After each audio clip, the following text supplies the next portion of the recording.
Fukushima! Stop the militarization! This is No Nukes Action and other groups who are coming here today.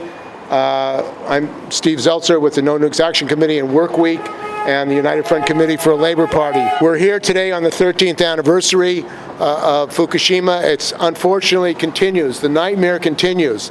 The catastrophe continues. The fact that there are 800 million tons of radioactive waste still unremoved is an example of the fact that you cannot solve the nuclear power plant problem. You have earthquakes. You have earthquakes in Japan, you have earthquakes in California. As long as you have earthquakes, you're going to have Fukushimas. That's a fact. And we have to stop it now. We have to demand that the Japanese government, the Kishida administration, which is lies to the people like the Abe administration, do not restart nuclear plants. Do not militarize. Do not dump the radioactive water into the Pacific. Like an old car, and he just got it extended for 5 more years. And so its chances of breaking down are much better because it's so old, and they're putting the cost on the electricity consumers of California. And but then I'd like to go back to the original thing, which is the nuclear power itself and the nuclear industry. And when I was a child, my father he had studied to be a doctor, so he had taken a lot of physiology and human anatomy. And then, because we were in the San Diego area, he became aware of these little sea creatures called tunicates, and that they have radioactivity in them. And this was in 1948. And he realized that there was a good chance. He's going, how did they get radioactivity in them? And he thought it might be because of when the U.S. did the bombs on Japan in 1945, that it came across the Pacific Ocean and got in these little sea creatures. And so that's what he did his PhD thesis about, is to see whether or not this radioactivity got in them from across the ocean. And so I'd like to bring this up now because here, this radioactivity that's being created now in Japan, that the people there who are gathering their food from the sea, and so I'm very worried about the Japanese people and their children and their grandchildren, because, you know, we have so much wishful thinking about nuclear, anything nuclear. We can't see it, we can't smell it, so we just sort of wish that it's not there. But meanwhile, lots of cancers and leukemias are showing up all over the world, and a lot of it is from this secret that's going on. And I understand that business just wants to look at numbers, but they're not thinking about the health of the people of Japan, nor of the sea creatures who live in that area, or of the other peoples that are in the Pacific Ocean who can be impacted as the currents move across. And I'm suggesting that on the coast here, the Pacific coast, that we need to be having monitors that look at, is there more radioactivity coming all the way across the Pacific coast that's coming from this release of this radioactive material into the ocean. The ocean is just like a big soup. You know, I mean, it doesn't, just like, it's sort of like when you flush a toilet, whatever in there goes away. But here in the ocean, there is no away. It's just there, and it's moving around in the currents, and we are so much water, and it can move around in the currents of our body, and then we get different kinds of cancers. And it's not just us alive now. It's the grandchildren and the great-grandchildren, and it's not just the humans. It's all the animals and the plants. And we don't have the kind of movement that's educating the public, and the media doesn't seem to want to cover it either. And so I'm so glad that Channel 7 is here. Welcome. And also Poor People's Magazine is here. But we need all of us to think about ways that we can wake the whole human race up to this threat, to not only now, but the future generations of all life on this planet. Thank you. So we have some letters that have been submitted from people who can't be here today. This is an international day. There's actions in Japan, and we're going to have Yoko read it. Hi, I'm representing Chizu Hamada, who is, as you know, one of the most major leader of the Japanese movement of this. But she's right now in Japan. So she wrote a letter to Prime Minister Kishida, as she always does, and she asked me to read it. And she got a signature from people who agreed with her, among the Japanese maybe, and there are about 40 people. So I'll be reading their names at the end. So let me just read this letter for you, for Chizu. March 11th, 2024. Prime Minister Fumio Kishida. We are writing to you as persons who witnessed the Fukushima nuclear meltdown and the subsequent actions of the Japanese government and TEPCOs.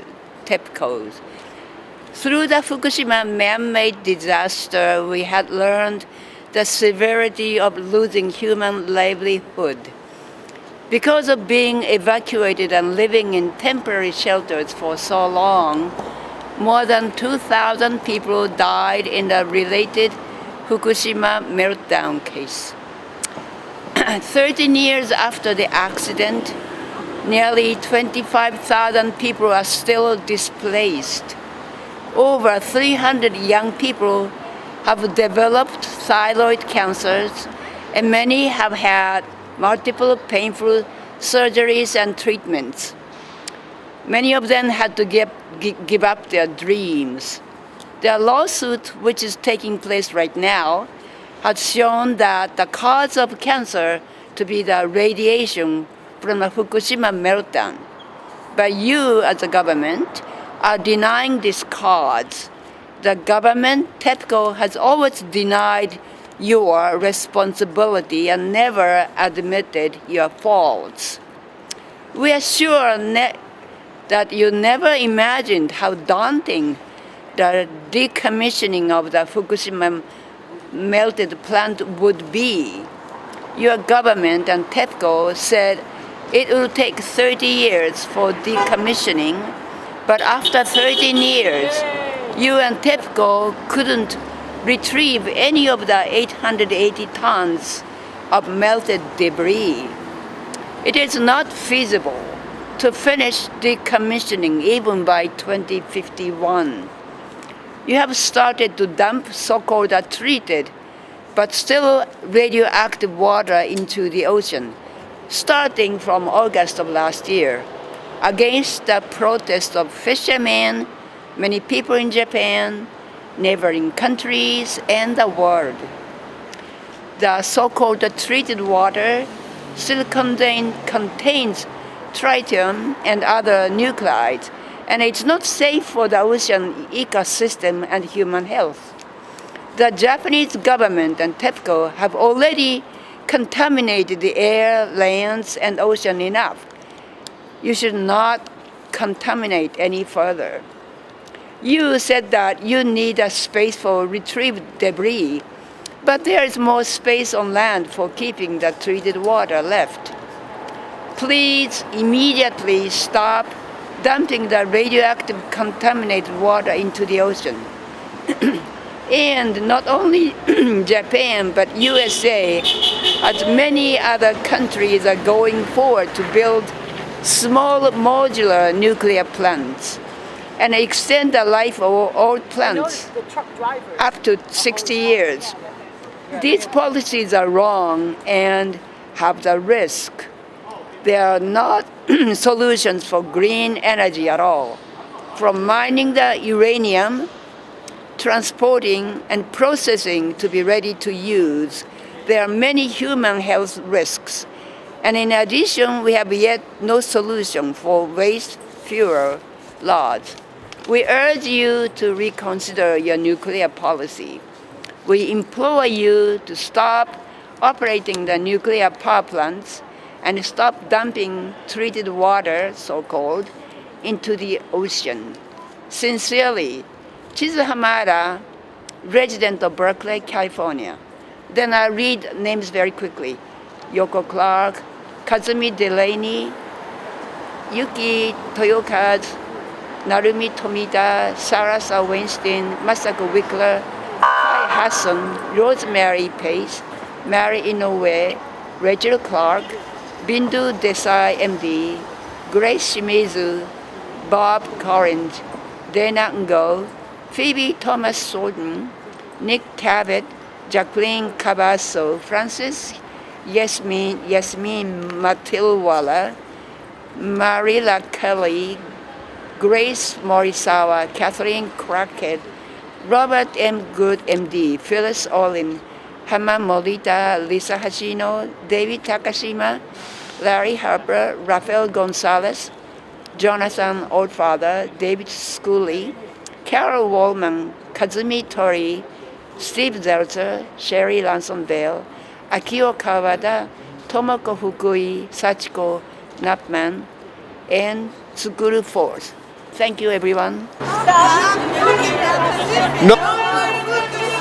Our next speaker is going to be Julie Tang, who is a retired judge and co-founder of the Comfort Women Coalition and has been an activist against war and the dangers of militarism. Welcome, Mr. Julie. My name is Julie Tang. I'm a co-founder of the Comfort Women Justice Coalition, Rape of Nanjing Redress Coalition, and Pivot to Peace. 13 years, Japan is making history again, just like they did during Second World War, when the Japanese Imperial Army murdered 30 million people in Asia, raped 300,000 women and girls, enslaved them into sexual slavery, and the fatality rate among these girls, average age of 15 to 16, was over 90%. Now Japan is doing the same kind of selfish, irresponsible, and despicable behavior, and to endanger the world's safety, endanger the world community. Already the fishery industry in Japan is decimated. Fishery industry consists of 1% of the GDP, and Japan is ready to give them up. Forget about them, because they don't matter. It's only 1%.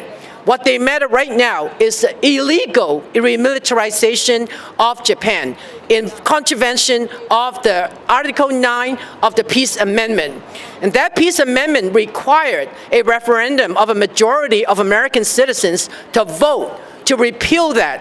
But that never happened. It also required both houses of the Diet to repeal that, to allow Japan to do what it's doing right now. For example, purchase $1.7 billion worth of 400 Tomahawks. These are long-range missiles from sea to land that could go 1,000 miles, which would cover Shanghai, Nanjing, all those territories. And these are attack missiles. These are not defensive missiles. Then Article 9 of the Japanese Amendment specifically stated whatever defense weapons Japan uses must be limited defense. That has already been totally repudiated. Japan should stop being the lapdog of the United States of America and to stand up for peace. As George Santayana, Winston Churchill said, those countries that refuse to admit to their wrong, refuse to own up to history, and are doomed to repeat it. I am so saddened to see how Japan has not only denied history, but now continuing in a worse path, and that is spreading the war, spreading nuclear waste, spreading all these horrific things throughout Asia and into the United States. In a few years, this nuclear water will arrive in our Pacific Ocean, and we along the Pacific coast, California, San Francisco, are going to be the victims of it. They already warned that thyroid cancer is not the only cancer that would affect the general populace, but reproductive systems. So women and men who are in reproductive age are really susceptible to cancer and producing very probably a dysfunctional population ahead. So I urge everybody to condemn Japan for its war crimes, past and current. Thank you very much. As we mentioned earlier, one of the astounding things is that the former Abe administration told the International Olympics Committee that they had decontaminated Fukushima. They decontaminated Fukushima. Now, I have to ask everyone here who can hear my voice, how has Fukushima been decontaminated when there are 800 tons of radioactive material still in those broken nuclear plants? Is that decontamination? Is that decontamination? That's a total lie. And if after 13 years, you can't remove the radioactive material from these nuclear plants, what does that say about the safeness of nuclear plants? It says that they are not going to be safe in a major earthquake. In California, at Diablo Canyon, even at San Onofre, there's radioactive waste, which could be a threat to the people of Southern California in a major earthquake. Why is there such reckless action by these government officials? Why are government officials telling the people of Japan and the people of the United States that nuclear power plants are safe? Well, we have evidence at Fukushima this is not the case. This is not the case. The reason is they're controlled by the nuclear industry. The reason is they profit from the nuclear industry, and they want these nuclear plants to make more plutonium nuclear weapons, because that's what they use these nuclear plants for. They're contaminating the world, and 13 years after Fukushima, we have to still be here to demand that they not restart nuclear plants in Japan. The madness of restarting these nuclear plants that threaten the people of Japan. The meltdown of Fukushima nearly caused the evacuation of Tokyo. The former prime minister was talking about that, discussing it, to evacuation of Tokyo. That's how close Japan is. That's how it was a threat to the entire people of Japan. Why continue this threat to the people? They're putting the people of Japan in danger. They're putting the people of the United States and the world in danger. So our next speaker is a member of our No Nukes Action Committee. My name is Bindu Desai. I'm very, very proud to be with my soulmates. I was away in India for 6 months and spent 2 weeks in London. And just to share with you one thing, London has so much public transport, you don't need a car. So, and here in California, you can hardly go anywhere without getting on the wretched freeway. I like what that says, 13 years and no end to Fukushima. Nightmare. You know, I don't think we know how to dispose of, and I'm using that, nuclear waste.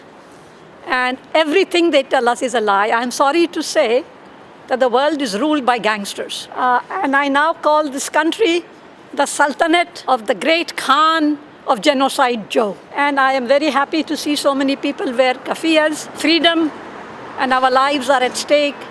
We are one human family. And yes, the Japanese government and people have had committed crimes, but I don't think there is any government that has not committed crimes. Winston Churchill called Indian people like animals, and allowed 3 million to die in the Second World War, deliberately of a famine which nobody knows about. 3 million people died in the Bengal famine from 43 to 45. Anyway, we don't listen, and we're heading towards our doom, but I am so very privileged and happy to be with you.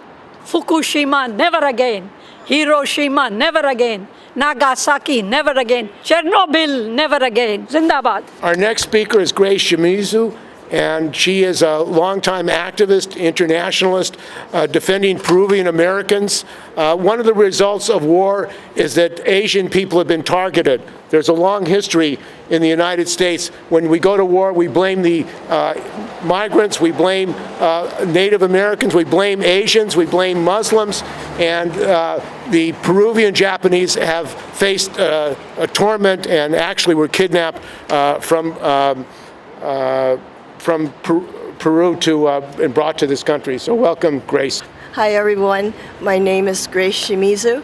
I was born and raised, and I reside now in the unceded stolen territory of the Lashan Ohlone people, and also known as Oakland, California. Folks that have been speaking before me, they've given you kind of the history, the facts and figures, but I'd like to focus on something else.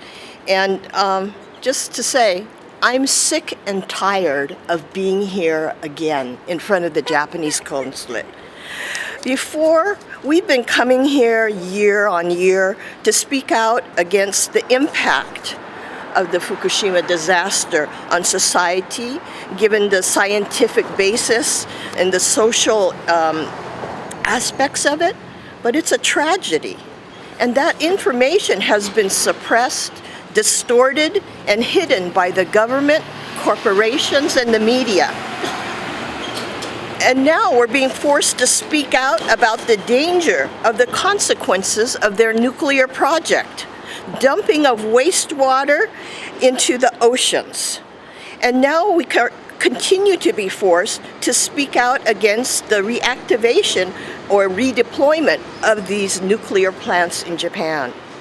Yes, I'm sick and tired that we are still making appeals to the Japanese government and the corporate interests they represent, appealing to them to do the right thing for the Fukushima residents, the fishermen, the people of Japan, all the people of the Asia Pacific, people in the United States, especially here are us on the Pacific coast, and also all humanity, because the oceans have become toxic disposal ground for the corporate greed and the government impunity.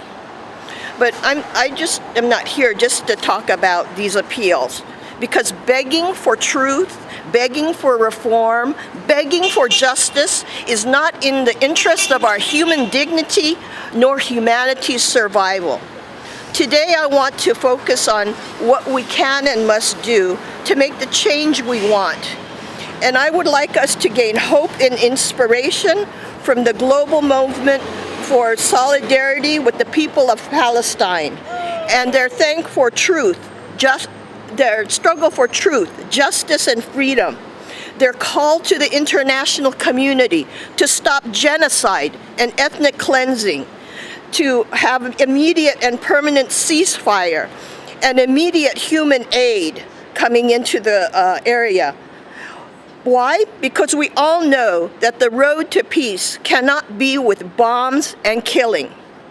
What we are seeing is humanity coming together within each country and across borders to put an end to death and destruction, to get genuine security and peace.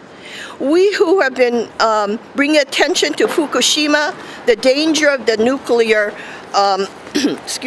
power, nuclear weapons, nuclear war, we see that we cannot depend on the government to bring peace, to bring prosperity, to bring the type of future that we want. And so that's why we reach to the international community, because, oh, excuse me, well, I can't find my notes, but, but we're reaching out to the international community, because what we've seen is it's people to people, reaching across borders, reaching across our nations, coming together to hold our governments accountable, to hold the corporations accountable, to hold each other accountable, so we can bring forward the future that we want. And we know that future does not include nuclear power, that does not deal with the waste, the nuclear destruction. I mean, come on, how much more do we need to have nuclear power plants built on earthquake faults? Come on, you know? So we can do this. We've seen through the Palestinian struggle that internationalism is working. It can work for us too, and that we must join up with the other social justice movements of the world. And in that way, we can actually succeed. Militarization and war is also what we're talking about, because Japan, like the United States, is militarizing the world. We have trillions of dollars for more war machines, for more bombs and jets, but people in this country are still suffering. If you look at East Palestine, they can't even get health care in East Palestine. A year after the railroad accident with vinyl chloride, they say they don't have money to give them health care, but they've got millions of money for war, for more bombs, for more nuclear weapons. This is a real outrage. It's criminal that people in this world do not have health care, but they're spending money for more war and bombs. That's an outrage, and the American people have to connect it. People are getting cancer from these nuclear plants. Native American people are getting cancer. People at these nuclear plants are in jeopardy. Their lives and their health are in jeopardy. And as Nancy said, the epidemic of cancer in this country is not a natural thing. It's not a natural thing. It's caused by chemicals. It's caused by radiation. But these companies, the capitalists, don't want to talk about that because they don't want the liability of having to pay for people who get sick from cancer. So they lie to people and say, well, it just happens. Things happen. Things happen. No, things don't happen. They're caused by things. They're caused by radiation. That's what causes them. And the Japanese government, like the American government, is the cause of suffering in the United States and around the world. The bombing of the people of Palestine, of Gaza, is a crime. It's connected with crimes all over the world against people. We're spending more on militarism than we are on taking care of people in this country. There's medical care for people in Israel, but not for people in the United States, and we're funding Israel. What is going on in this country? So this is a struggle involving not just the fight in Japan with the people of Japan, but the people of this country to defend ourselves here for housing, for health care, for education. Our next speaker is Tiny, who's with Poor People's Network and also is a programmer on KPFA. Welcome, Tiny. Mama Earth is not for sale. Can I get a witness? Yeah. When I say Mama Earth, can you say it's not for sale? Mama Earth! Not for sale. Well, I wish this consulate would listen. From the Israeli consulate to the Japanese consulate, they're lying and perpetrating so that poor peoples, indigenous peoples, black and brown peoples can be killed for more of this extraction nation. Let's not get it twisted. I'm a poverty scholar, a houseless mama, a houseless daughter. All those people, they don't ever want to see, never want to be. Look away from me. What you going to do? Oakland, Berkeley, Frisco, LA? Arrest me? We're in your city. Houseless people are right here, right down the street, right up the street, right behind here, getting arrested for the sole act of living on these streets without a roof. And yet, we have billions with a B of dollars for more extraction, for more radiation, and for more destruction of Mama Earth. At the core of all of this is that Mama Earth is a commodity. So we have to recognize the connections. I appreciate all the warriors out here. Please don't give up. Unfortunately, people have been lied to about radiation, and also people get tired. And so they stop worrying about the fact that they're going to get cancer tomorrow, about the fact that their grandmamas and their aunties and their uncles are dying today. And the reality is that if these kinds of consulates had their way, these settler colonial governments, they would kill us all for the bloodstained dollars they could make on our bodies, on our land, and on our Mama Earth. So once again, Mama Earth is not for sale. Oh, Mateo. Thank you. That is about what it is. It's about profiteering, about warmongering. That's what we're talking about. This is what this is all about. It's a business. It's called capitalism. And capitalism is destroying us, it's destroying the world for war, for profits. And the military-industrial complex and the nuclear-industrial complex is about profiteering. So our next speaker is David, who's a longtime activist and fighter for justice and human rights. Welcome, David. My name is David Schooley.